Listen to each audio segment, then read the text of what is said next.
Sangye Chodan Soki Shonamla Shenja Barda Dani Kyapsuchi Dangi Jinso Jipa Sonam Gi Drola Pinter Sangatro Park Sangye Chodan Soki Shonamla Shenja Barda Dani Kyapsuchi Dangi Jinso Jipa Sonam Drola Pinter Sangatro Park Sho Sangye Chodan Soki Shonamla Shenja Barda Dani Kyapsuchi Dangi Jinso Jipa Sonam Drola Pincher Sangha Druparsho.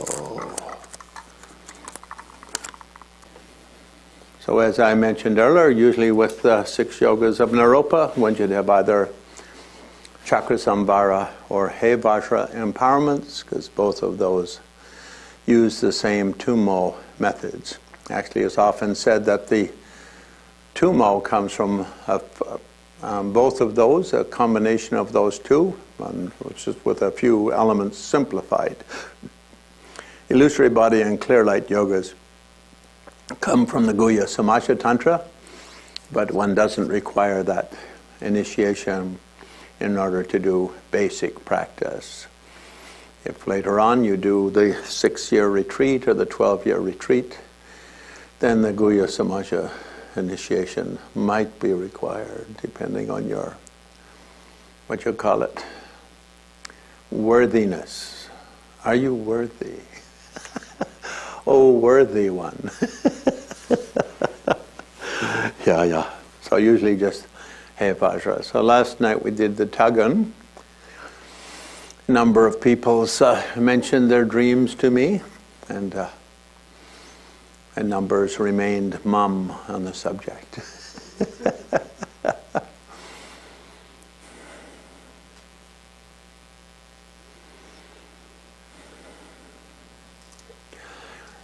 So the Tagan literally means the preparations, which is just basically taking the Triyana commitment to try not to harm others, or harm others as little as possible, to try to benefit others in any ways one can, and thirdly, to practice, try to maintain the tantric samaya of not letting ordinariness crowd into your way of seeing the world. Tamil Shengpa is a Tibetan word. The greatest obstacle to tantric success is being stuck or addicted to the ordinary appearance of things. And the problem with the ordinary appearance of things is that they are always distorted by our sensory limitations, our karmic predispositions, our prides and our prejudices. And for that reason, they are unreliable. It's far better to borrow from the fact that we ourselves have a Buddha mind, and to deal with self and others on the basis of Buddha mind. My Buddha mind, your Buddha mind. Also, everything that comes into one's life is connected with one's self. So rather than push and pull with all of the dramas that unfold around one's life, not only good things, but also hardships and challenges, is to view these all as mystical theater that appear in one's life as for something that will be beneficial in the long run to self and others.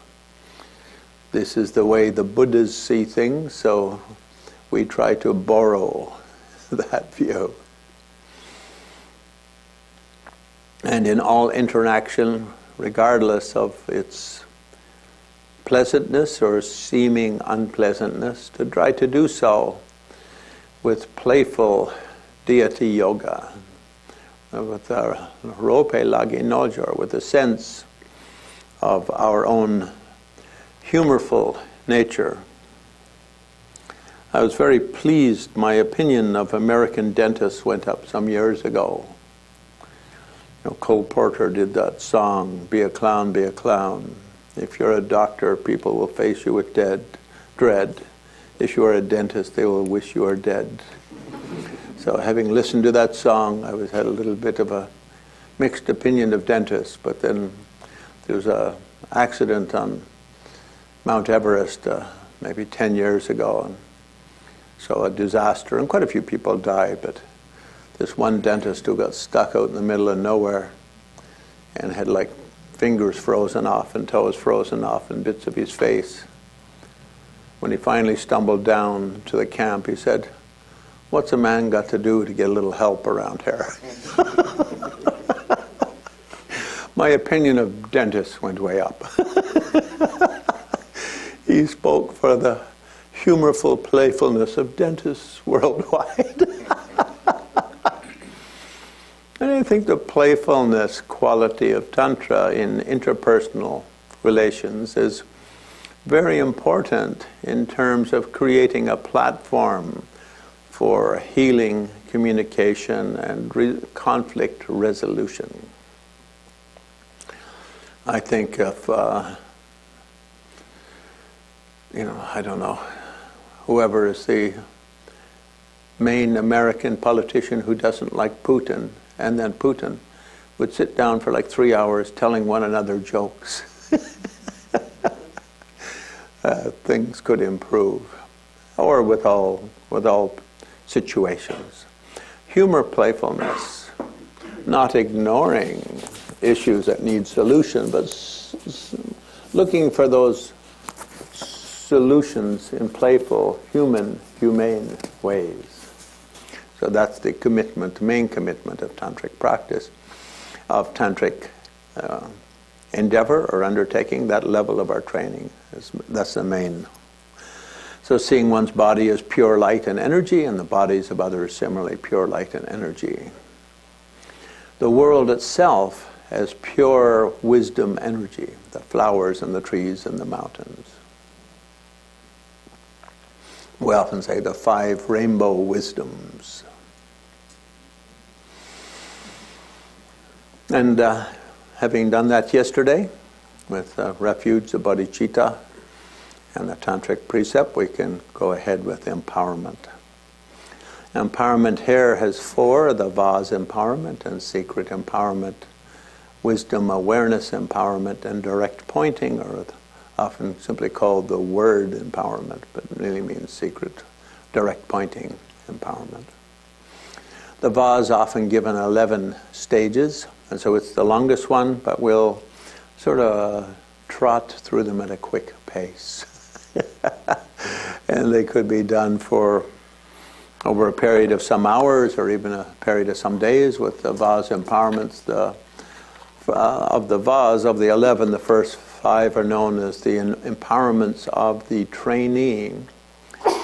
And means the one who is looking for enlightenment and wants to use his or her klesha as energy sources for the enlightenment path.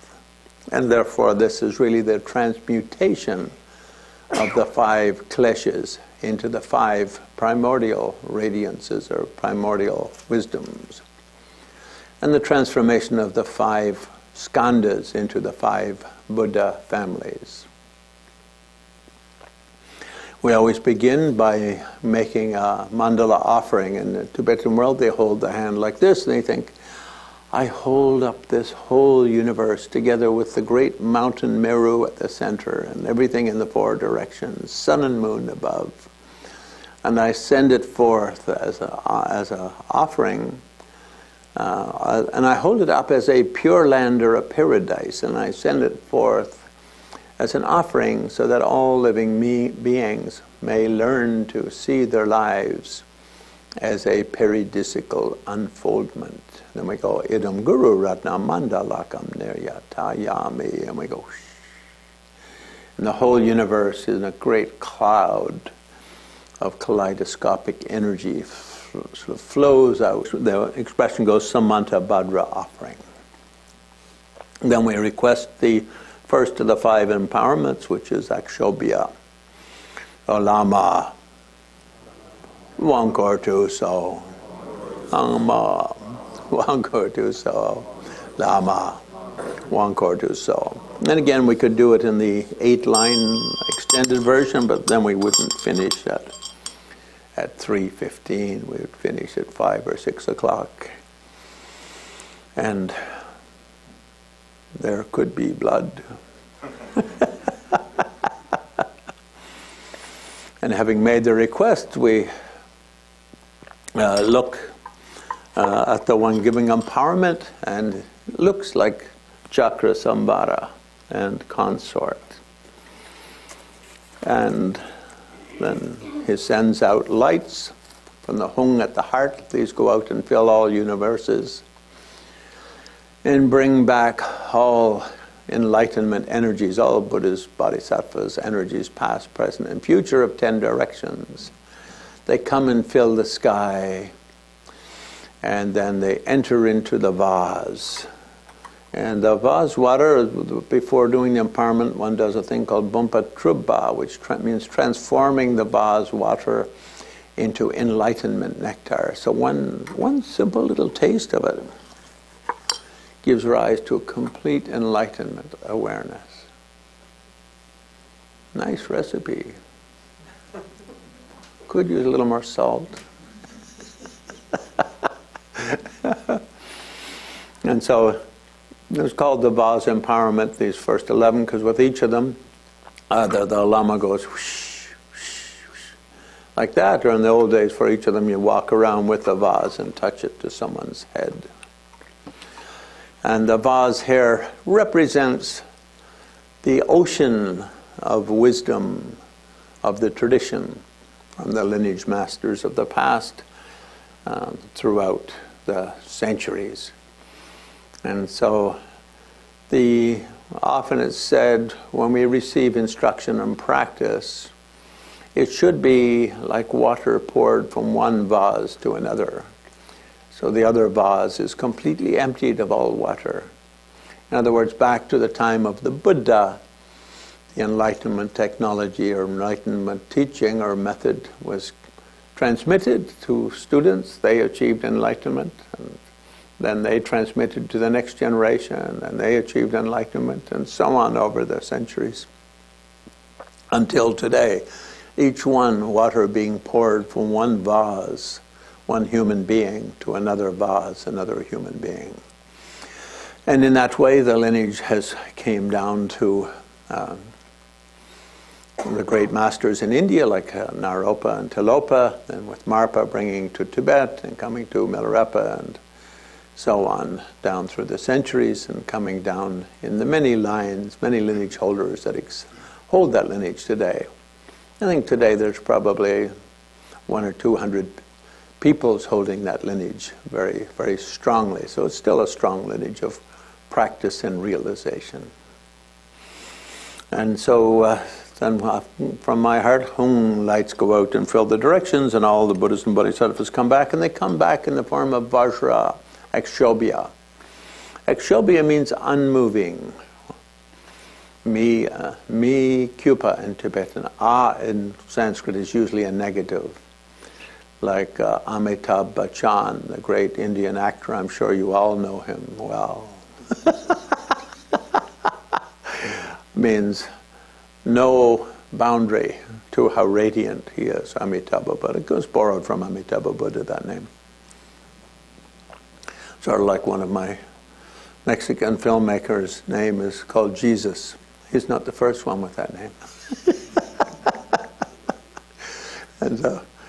And with each of the 5 Buddhas, they're in male, female in union, and this is to represent how the energy coming into the vase is always the total balance of both wisdom and bliss, bliss and wisdom. And as it fills the vase and the vase overflows, and I flick like that, whoosh, and it's like the water comes to the crown of your head and enters via the Brahma aperture, the Brahma portal, and flows into your body and totally fills your body. And filling your body totally washes away all negative karma ever created by means of anger, irritation, fear, impatience, all that whole syndrome of negative mindsets. And then overflows out of your body. There's so much of it, it just pours in and completely overflows and the overflow transforms into Akshobhya Buddha on the crown of your head. And in that way, your skandha of form and your way of experiencing the world is like Akshobhya Buddha. Akshobhya Buddha, left hand in meditation, meaning always absorbed in nirvana or emptiness. Right hand touching the earth, meaning the experience of everything with the five senses, completely transformed into great bliss experience. The earth touching mudra, as it's called. Often it's said after Buddha achieved enlightenment, he touched the earth.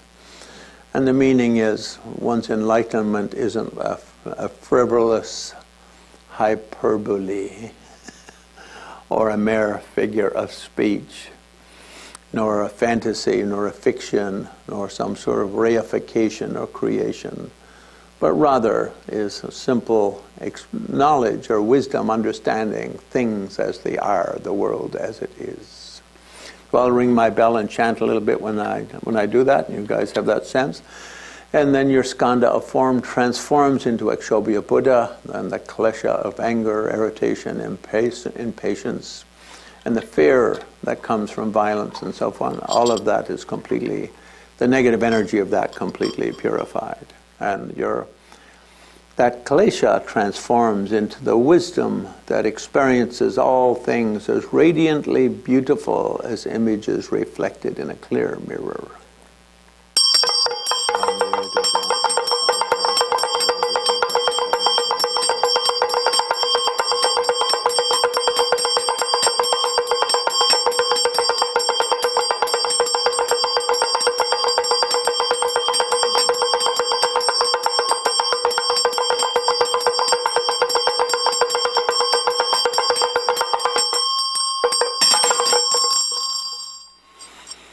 And then we move around to the southern gate of the mandala and we make the same request. Lama, Wankortuso.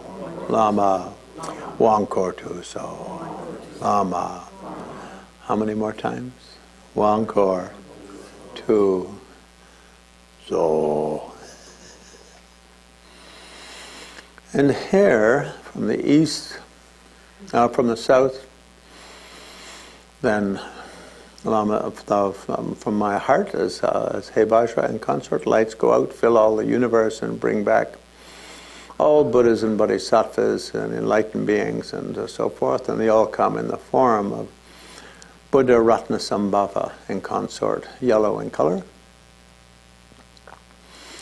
And they flow into the room and totally flow into you and flow into the vase and overflow the vase. And then the vase overflows, the yellow nectar, golden nectar overflows in the vase. And I flick the water, or someone touches the vase on your head, and you have to generate the sense that the overflow totally fills your body, and then the overflow comes up out of your Brahma aperture, and transforms into Buddha Ratnasambhava as a crown ornament. And here, the skandha is feeling, in other words, a triadification into the objects of the senses as I like, I don't care. Pleasant, unpleasant, neutral. Attractive, repulsive, boring. And this gives rise to a whole host of the kleshas, but in Tibetan often just simply said as serngha or ngagyal. Those are the two kind of main ones. Kind of a narcissism. Narcissism, a self-centeredness, a sense of I'm better than others. Sometimes also translated as miserliness, the instinct to hoard. And this klesha transforms into the wisdom of the equal beauty and equal preciousness of all things. Of course, some things we prefer, some things we don't, but it's only in context to ourself in a particular situation that's good. Like, for instance, if you're fixing an Apple iPhone and you need to take out the battery, you need a little screwdriver. A big screwdriver will not work. Like Nagarjuna said in the Madhyamaka Karika Shastra, there is no good screwdriver. There is no bad screwdriver. I'm quoting literally here. But all things are equally valuable, equally precious, equally beautiful in their own way. This sense of the equal beauty of all things, Klesha transforms into this, and the Skanda transforms into Buddha Ratna Sambhava. And this golden liquid totally purifies any karma we have from narcissism, self-centeredness, and sort of negative instincts, I should say. And the overflow flows, and Buddha Ratna Sambhava becomes our crown ornament.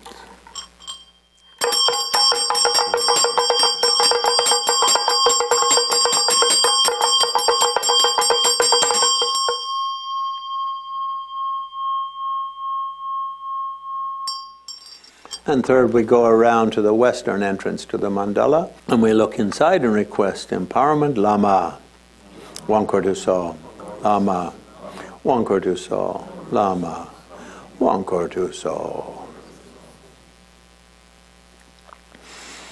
And from my heart, lights go out and fill the universe, and they bring back infinite numbers of Buddhas and Bodhisattvas in the form of Amitabha, Buddha of boundless light, together with consort. And these fill the skies, and they all fall into your body like rain, and they fall into the vase, and the vase completely melt and transform into wisdom nectars. And I sprinkle the wisdom nectars, and the drop lands on your head, and landing on your head, the flow completely fills your body, purifying. And here the skanda is the skanda of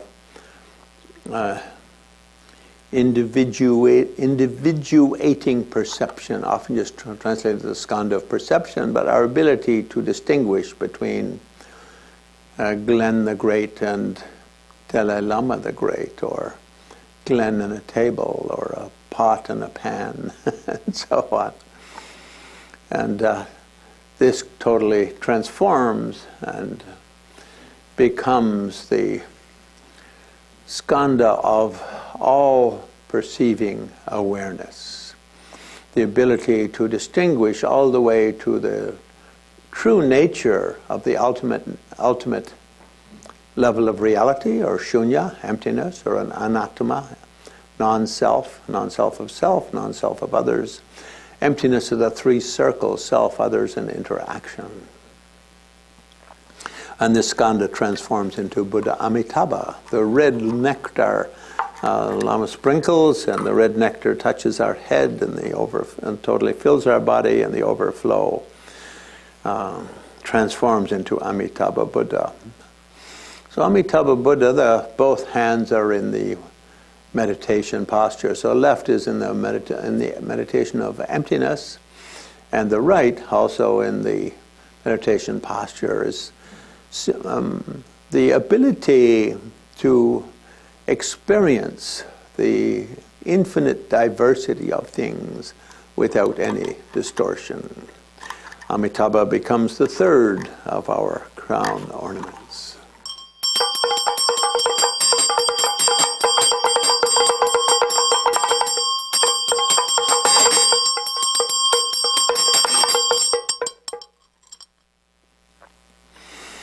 Then we go around to the north on Amoga Siddhi. And we look in and request the empowerment. Lama, Wankorduso, Lama, Wankorduso, Lama, Wankorduso. And thus requested, from my heart, lights go out and fill all 10 directions, and 3 times, and bring back all Buddhas, Bodhisattvas, and they all come back in form of the green Buddha Amoga Siddhi. Left hand in meditation, and right hand in the posture of fearless activity. And the green lights fill the room, and many of these beings, Amitabha Buddhas, fall into your body, fall into you like snow into a lake, and they also totally flow into the vase and transform into nectar, green, emerald green nectar, wisdom nectar. I sprinkle this, and it lands on the top of your head and it flows into your body, and your body becomes completely filled with emerald green ambrosia. And here, the transformation of the skandha of sanskara, of momentum, you could say, or habit, our karmic conglomerate, our relationship with the world and our whole sense of our destiny. This transforms into the all-accomplishing Buddha, Amoga Siddhi. That skandha transforms in that way, and the negative, the klesha of envy, jealousy, a feeling of inferiority and impotence, completely transform and become the all-accomplishing, the mind which joyously and spontaneously accomplishes all great deeds. The green overflows, and Amoga Siddhi becomes our fourth crown jewel.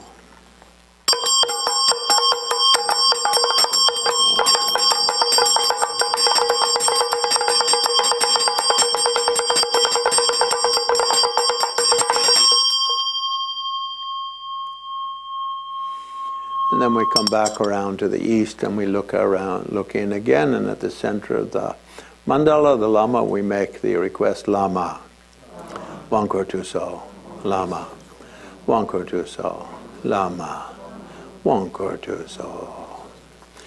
From my heart, lights go out and fill all the universe. From my heart, and bring back all Buddhas and Bodhisattvas, come in the form of Buddha Varochana, and totally fill the skies, and millions of them fall like snowflakes into you and melt into your body, and melt into also millions more into the vase, and transform into a white wisdom nectar. I sprinkle, the sprinkling, the flow of nectar comes to the crown of your head and flows into your body, completely fills you with healing nectar.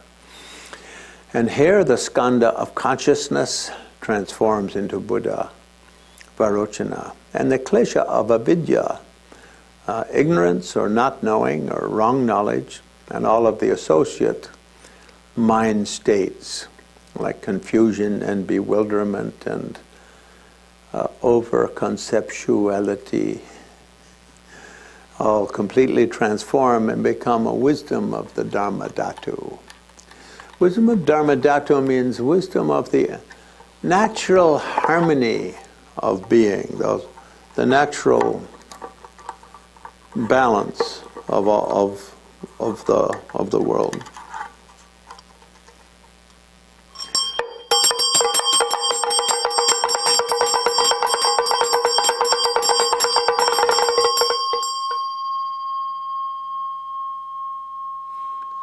So these are called the 5 empowerments of the trainee, because by means of them we learn to see our 5 skandhas as 5 Buddhas, and we learn to use the energy of our 5 kleshas for enlightenment. In other words, with the first one, when you feel angry, to just be able to lean into the anger, and rather than project that onto someone or something, to draw. Energy always has light or radiance with it, so here to draw light and radiance from it. And the same with in the South, whenever we feel kind of narcissistic, proud and arrogant. And you may not believe it, but even I can sometimes. Even. Not really, it's been years, I tell you, years.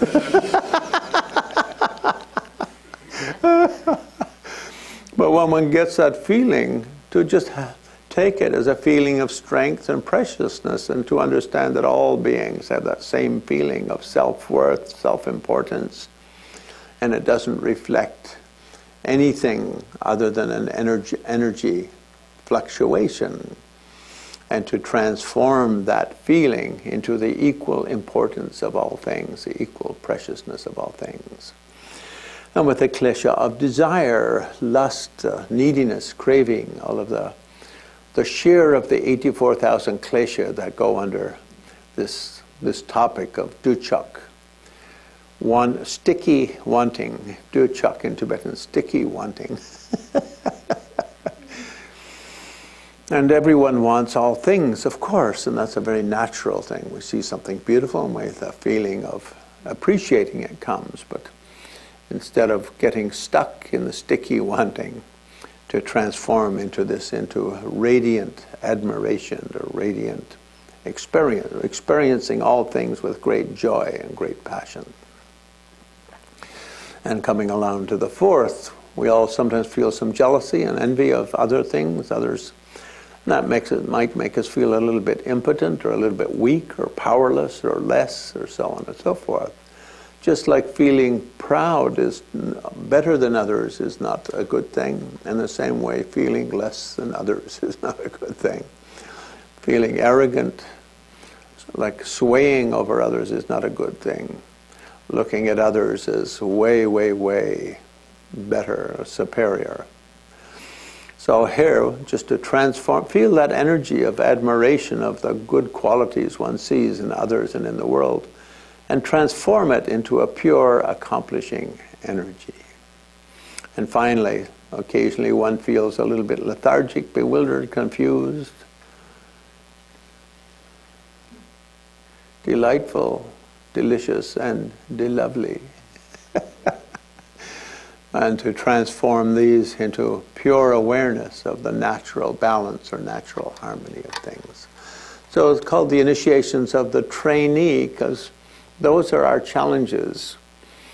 And no, some people say, well, you shouldn't get angry, you shouldn't have attachments, you shouldn't have this. It's true, but it doesn't help, does it? Not all truth helps. The truth is, how do we work with those things effectively? So Tantra, rather than avoid them, tries to just simply allow them when they arise to arise and take them as the object of meditation and transformation. Use the energy of anger, the energy of arrogance, the energy of desire, the arrogance of jealousy, the energy of jealousy. And the kind of slow, easy energy of laziness. Use all of those as transforming into the five Buddhas and the five wisdoms. So mirror-like wisdom, wisdom of the equality of all things, wisdom of complete embracement, wisdom all-accomplishing, spontaneously accomplishing wisdom, and wisdom of that Dharma Dhatu radiance. So you young men, come here. Give me your head. So go touch that to everyone's head. And when it touches your head, just have the sense that these five nectars flow through your body. And in Tantra we say that all 404 types of diseases come from these five kleshas, directly or indirectly.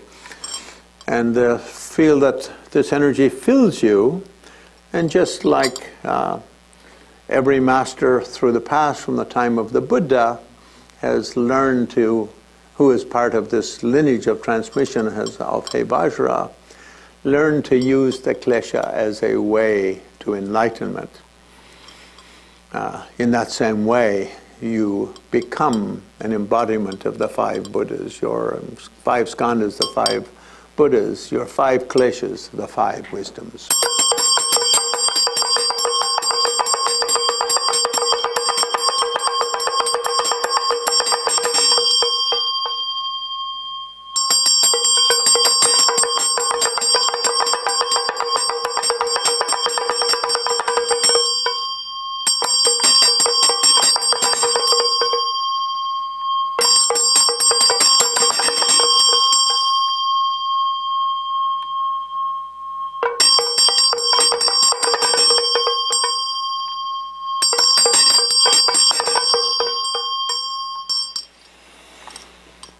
It was very nice once when I got this empowerment from Dalai Lama. There were only maybe 10 or 12 of us, something like that. So he had to get up and walk around with the vase himself, but because there's more hair today. And I'm older than he was at that time. So I asked for a helper. And then the initiation of the master is called, which means Vajradhara, and that's always given us kind of an auspicious thing. And here we request the empowerment, Lama, Wankor So, Lama, Wankor So, Lama, Wankor So. Then from the Lama's heart, lights go out and fill the whole universe, and they bring back millions and billions of Buddhas and Bodhisattvas, enlightened beings, and these come in the form of Vajradhara and consort. Vajradhara is usually shown as a sort of a dark blue Buddha with the Vajra and bell in this kind of position. And the consort either white or red, depending on which tantra it is, and here, because it's female tantra, then red consort. And comes into the sky above, surrounded by hosts of enlightened beings, and these fall into our body like in snow, and then they all fall into the vase and melt and transform into wisdom nectars. And as I sprinkle, it touches your head, and the dark blue radiance enters your body and overflows, totally purifies the kind of idea that these 5 kleshas are separate, your 5 skandhas are separate, the 5 delusions are and so forth, the 5 wisdoms, that these are all separate entities, whereas in fact all things are interconnected. And then the over of this totally purifies that instinct, if you will. And the overflow transforms into Buddha Vajradhara and consort. We often say Buddha Vajradhara, Lord of the 5 families. So you've got the 5 Buddhas like this, like a crown, and at the very top is the Buddha Vajradhara. So sometimes at that point there's a hat you can use and touch. Everyone puts on the hat, but I brought that hat with me, but it's about 100 pounds or 120 pounds. And when you're a boxing champion, lost his belt, you Americans lost his belt 2 Saturdays ago.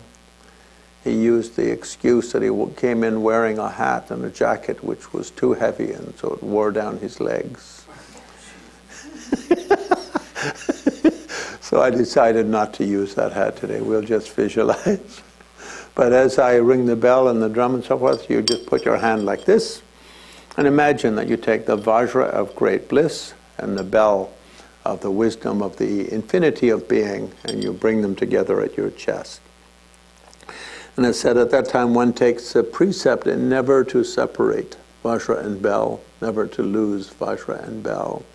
That means really to keep your bliss factor and your sense of no self factor or non-self emptiness in perfect balance, perfect harmony.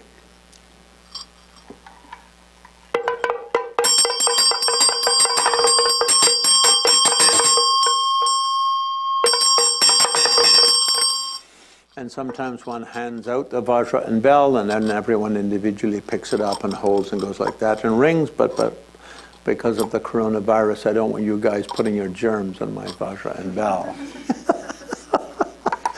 And also then you usually give the drum and they ring it to the navel, and this is kind of a strengthening of the tummo power at the navel. And other kind of implements can be given out, like with He Vajra, the cutting knife and a skull cup. And we hold and we go like that. And the cutting knife of the wisdom that penetrates directly and able to hold the mind at the sharp point of the here and the now. To rest completely in the here and now. I hold this in my right hand, and in my left I hold bliss and wisdom. Wisdom being wisdom of emptiness, and the bliss of somethingness, something like that. Then usually we hold up a mirror, And we go like this, and the mirror represents how the whole universe rises and falls in your own mind. And you think your mind and your universe are two things, but in fact the only thing you know is what arises in your own mind. There is no duality between mind and objects of mind. The experiencer, the experienced, and the act of experiencing are all of one flavor, of one taste. Just like an object reflected in a mirror, the object and the mirror are not two separate substances. And having said that, I ring the Vajra and bell, and you go, wow.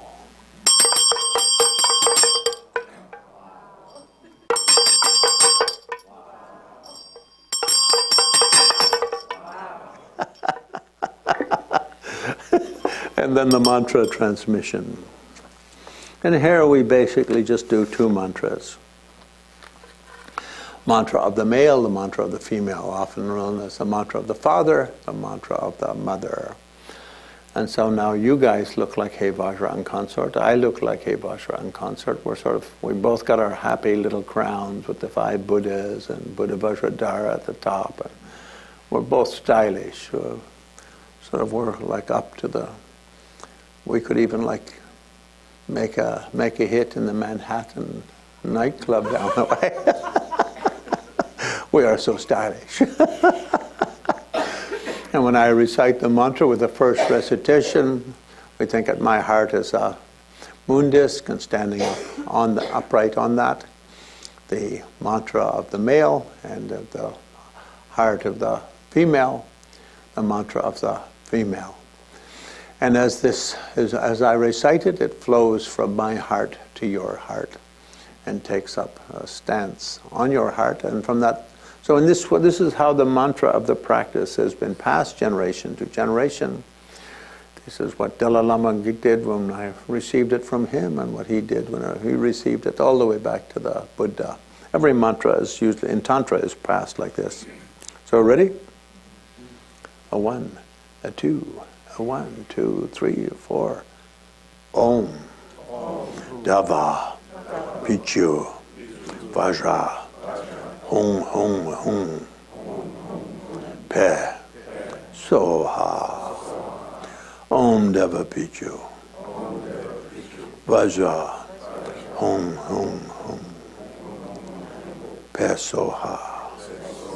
Om Dava Pichu. Vajra hum hum hum. Pe Soha. Om Deva Pichu Vajra hum hum hum. Pe Soha. Om Deva Pichu Vajra hum hum hum. Pe Soha. Om Deva Pichu Vajra hum hum. Pe Soha. Then the root mantra of the female. Om. Ah. Hum, Pe, Soha. Om, Hum, Pe, Soha. Om, Hum, Pe, Soha. So in this way the mantra is transmitted and passed from one generation of accomplished adepts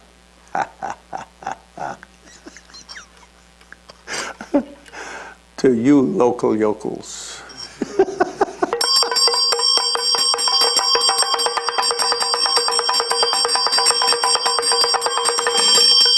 Om Deva Pichu Vajra hum hum hum Pe Soha. Om Deva Pichu Vajra hum hum hum Pe Soha. Om Deva Pichu Vajra hum hum hum Pe Soha. Om Deva Pichu Vajra hum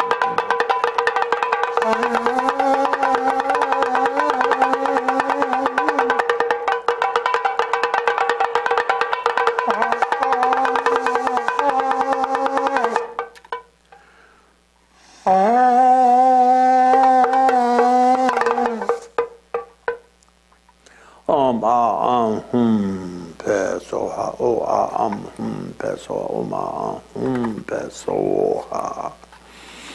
Important thing is before you do the session of the Six Yogas of Naropa, it's kind of important to get the sense of your body of light and to generate the sense of the core of your being as being Buddha mind. Without that, there's no tantric practice. And then to come out of that Buddha mind as Sambhogakaya form of just the white drop of bliss and the red drop of wisdom awareness, bliss inseparably mixed, the bindu. And this transforms and becomes Hey Vajra and consort. And then we do the sadhana up till the end, just before the mantra, and then at that point do our 6 yoga practice from whatever we want, with the 9 round breathing, and then some vase breathing, and some of the yantras, and then go on to the ways of arousing the tummo, getting the energies to centralize, and then lifting the fire and lifting the red radiance fires, igniting the red fires, and the dripping of the white from the crown, and so forth. So this is said to be the vase initiation, with the 5 of the trainee and the Vajra master, and then the 4 appendix initiations. Sometimes if another one is given, the Lama holds like this, like an elephant ear, and makes a prophecy. And says at the beginning of the empowerment, someone dropped the stick, dropped the flower into the mandala, and that flower prophesizes that we, those of us who do this practice well, will achieve enlightenment in the manner of a Moga siddhi. In other words, by joyful, spontaneous, creative endeavor. And will achieve the siddhi, the stick also fell in the north, will achieve the siddhi of wrath and a wrathful accomplishment. And sometimes they wiggle a little bit like that. Is that nice? And then it's off, and they just say, then this is the vase empowerment purifies, weakens the power of all negative karma ever created by means of the body in this and previous lives, and gives you the space to accomplish enlightenment without a large number of hindrances from such negative karmas coming into place. It authorizes you to the generation stage, meaning the mandala practice and so forth, and the mantras, and arouses the seeds of accomplishing or manifesting the nirmanakaya, the form body of a Buddha. And so the next 3 empowerments are all very short. The secret empowerment. And so for the secret empowerment, was often given with secret substances like meat and whiskey. But seeing as here we don't have meat and we don't have whiskey, we will visualize. They had to do that in India because often empowerments are given in places with large numbers of Hindus. And with Brahmins, they're not allowed to have meat or whiskey, or they lose their caste and have to have a big ritual done to get it back. And it's quite expensive. You can't just go out and do a ritual and get it for nothing. So you have to pay a lot. So they're all complaining to the Dalai Lama, hey, at these empowerments, we like to come to them for the blessing, but drop that meat and whiskey business. So usually in the Tibetan world, it's just like a tiny little piece of dried meat or something like that. And that represents the female quality, the flesh. So it's, you could say, the flesh or the bliss of enlightenment, or the wisdom of emptiness of enlightenment. And the whiskey or the alcohol usually represents the male force and the bliss of enlightenment. And so usually they don't, but rather than that, we're not going to do any of that. And also, with that, people always like dip their finger in the whiskey and put it on their tongue. Instead, we're going to visualize. Because I don't want you dipping your Corona-filled finger in my whiskey, which in this case is only tea.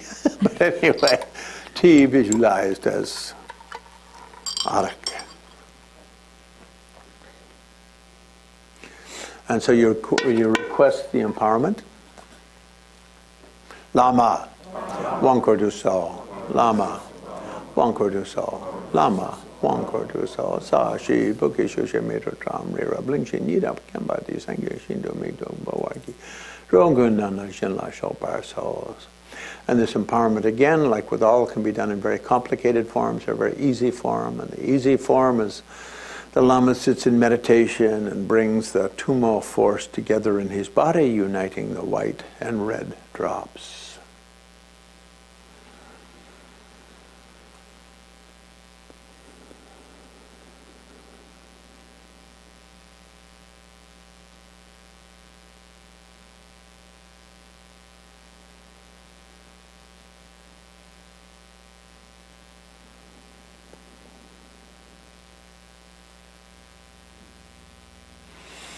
And when the white and red drops are brought together, are brought into harmony, the tummo fire is lifted and raised from the navel chakra to the chakra at the crown.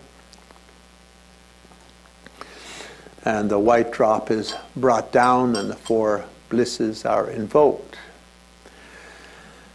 And then first you imagine the red comes to your crown. The fire travels up the central channel and comes to your crown.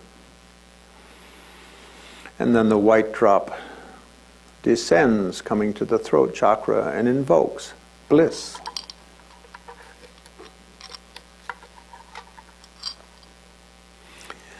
And then descends to the heart chakra, invoking great bliss. Comes to the navel chakra, invokes uniquely special, very close to primordial mind, enlightened mind, bliss. And then comes to the secret chakra, invoking bliss born together with the eternal radiant awareness.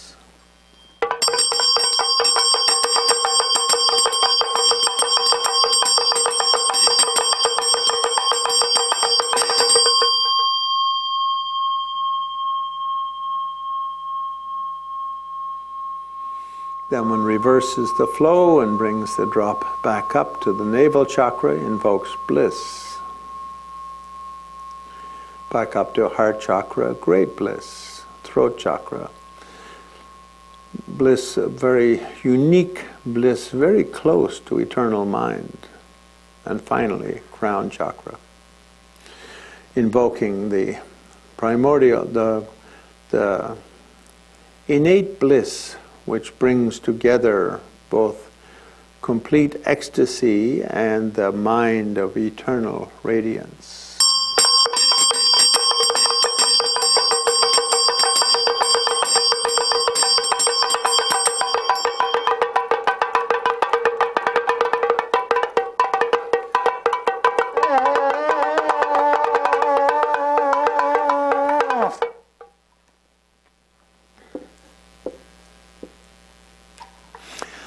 So this is empowerment, known as the secret empowerment, because it brings together the two secret substances of the male and female drops, indestructible drops within our own body. And bringing them together gives rise to that bliss which is able to transform all illusory phenomena into blissful experience.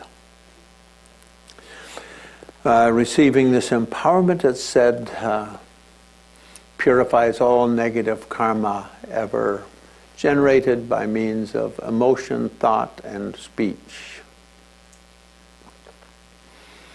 So all those lies you told,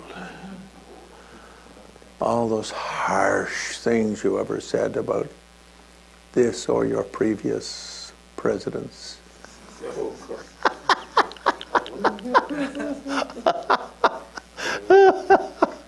All negative things you said divisively about any beings, and such emotions related to those. All of that negative karma is toasted. The seeds aren't uprooted or destroyed, but being toasted, they can't interfere or hinder your spiritual progress, and you can eliminate them at your leisure.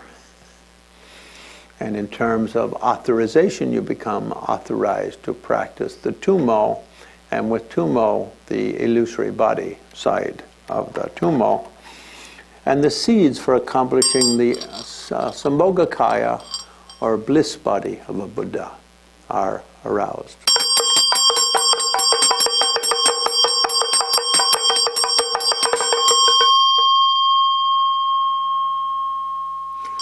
Then the wisdom awareness empowerment. Lama, Wangko du so. Lama, Wangko du so. Lama, Wangko du so.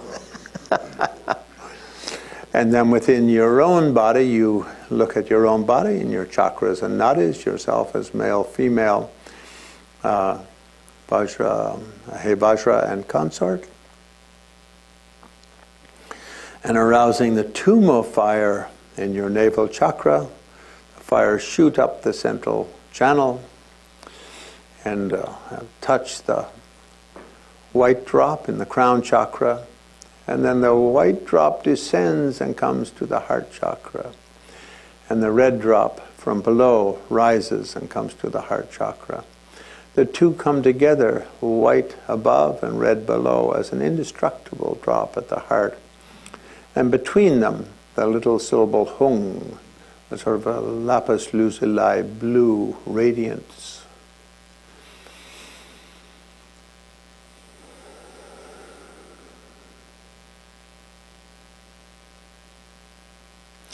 So in this way we give rise to the experience of the dissolution of the 80 conceptual mindsets.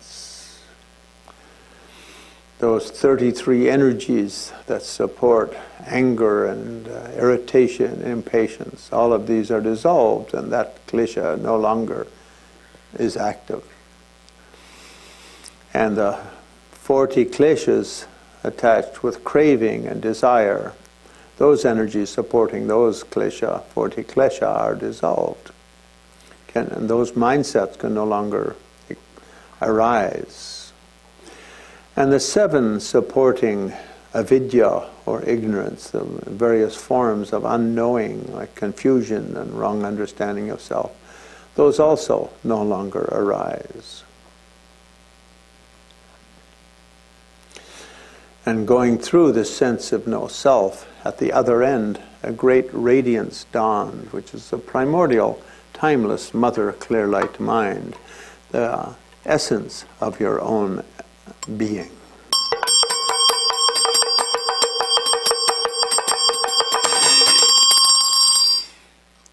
And bringing white and red together at the heart like this is itself the wisdom awareness empowerment.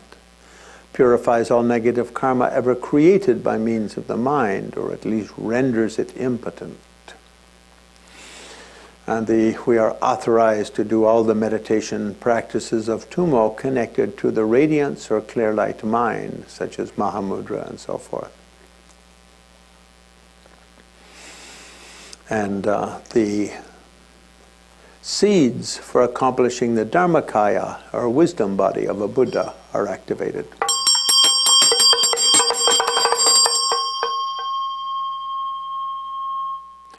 Then the 4th empowerment, which is direct pointing, is usually just said by a few words, and the text is quite long, and that's sometimes read, but basically it just says, until now, body and mind have seemed like two essences. The world and oneself seem like two things. Illusory body and clear light mind, illusory physicality and clear light mind have always appeared as two. Mind as mind, things as things. And this indeed is the very foundation of the sense of duality is born from this way of experiencing. In reality, the things reflected in a mirror and the mirror itself are of one substance. The waves and the ocean are both of the same taste. In that same way, all of one's experiences of an outer world are of one taste with one's own mind, of one nature with one's own mind. When one sees this directly, one enters into the state of Yuganada, or a great union.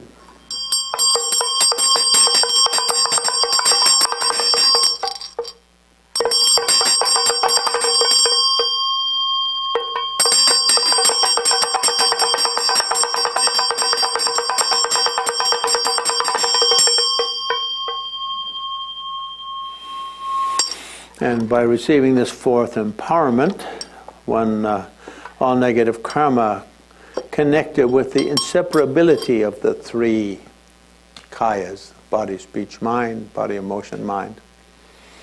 That inseparability is completely, all negative instincts are completely purified of the three kleshas. And one is authorized to do the meditation on the great union of a trainee and great union beyond training.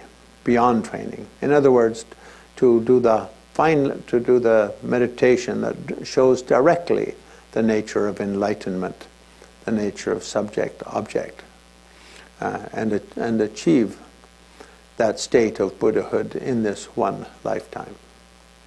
This activates the accomplishment of the Buddhist realization known as Bhavava Bhikkhaya, the natural order of things. So in that way the empowerment is completed. And I should say a few words in conclusion. And usually the Lamas say something like, be good, don't kill, don't steal. But usually something like, you should try to practice well. If Dalai Lama often says, whatever you've learned from attending, hopefully you will get benefit from it and it'll carry you in the right direction. If it didn't, at least it's better than sitting at home watching a silly football game. Actually, no, I've never heard the Dalai Lama say that. If one practices well, one can achieve great benefit from the 6 yogas, the 10 dharmas of Naropa. And if one doesn't enter the practice, then just hearing of them leaves great instincts for future lives. In the past, it's often said that the 6 yogas of Naropa have filled Central Asia from the Himalayas in the south through Tibet and western China and up through the Mongol republics, even of eastern Russia, have filled those mountains and valleys with more enlightened beings than any other lineage of Dharma that ever came to Central Asia. In other words, the 6 yogas of Naropa have a batting average almost as good as Babe Ruth, or that's been one of the most powerful and successful lineages of transmission in the history of Central Asia. And so if you practice it, there's no reason why you too should not get those same benefits. But in Tibet and in Mongolia and the various Asian countries, people attend and learn a little bit about these things and practice them in a sort of a gentle, like a hobby, you could say. Just doing like that has great health benefits. Doing tummo, doing the vase breathing and the tummo practice every day has the benefit of keeping your digestive system strong and healthy. And that in itself is a great health benefit, because your health is sustained by what goes into your tummy and what happens to it after it lands in your tummy. And so every Tibetan healing yoga system uses Lungpa pranayama and the vase breathing and the tummo, basic tummo, as part of every healing method is there. So at the very least, doing 5 or 10 minutes twice a day, you will at least become more healthy. And it's said that if you do it well, you start to shine. Even the house you're in starts to glow. I think it's true, because when those great kind of beings who spend years in the practice, when you walk into Just their area, just their house seems to have a special glow around it, almost like a rainbow. And when you see them sit on their seats, just the way they sit has this kind of wonderful, radiant luster.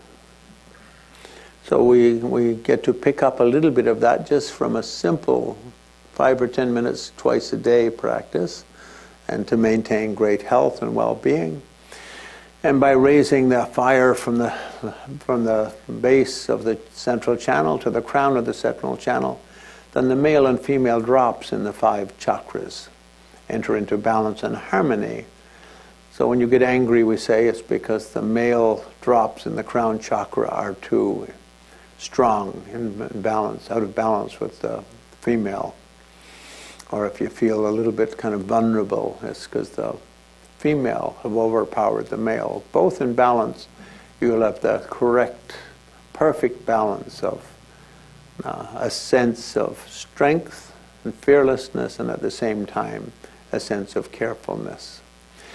And similarly with all 5 chakras, it's often said that they similarly are associated with associated with one of the 5 klesha. By keeping the drops, male and female, in balance in those 5 places, it's like keeping our 5 Buddha skandhas formed. So we often, sometimes as meditation, we'll put Vairochana Buddha at the center of our crown chakra with consort, and Amitabha consort in the throat chakra, and Moga Vajra Akshobhya with consort at the heart chakra, Ratnasambhava at the navel chakra, and Amoga Siddhi at the secret chakra. By putting these 5, white, red, blue, yellow, and green with their consorts in the 5 chakras, we keep the male and female drops in those 5 chakras in perfect harmony and perfect balance. And therefore, even when someone is a little bit irritating, and there's one or two of you in this room are occasionally in that basket, I can tell just by looking. I won't say who it is. And, well, one wouldn't feel anger, but rather would feel a kind of a relaxed humor.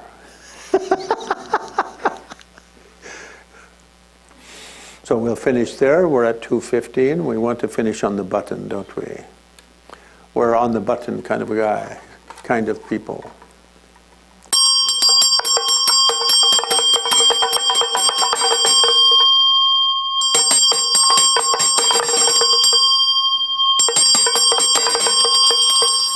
And we dedicate merit gawadi nyoruda ke dojing utrabgyone drochi kamalapate salako prasho janju samcho trubuchi make pana keguchi ke pa nyamba me pa yonkone kondo palwar show. Myself, from my side, I would very much like to thank the Theosophical Society for once again inviting me to do some Dharma activities at their wonderful facility.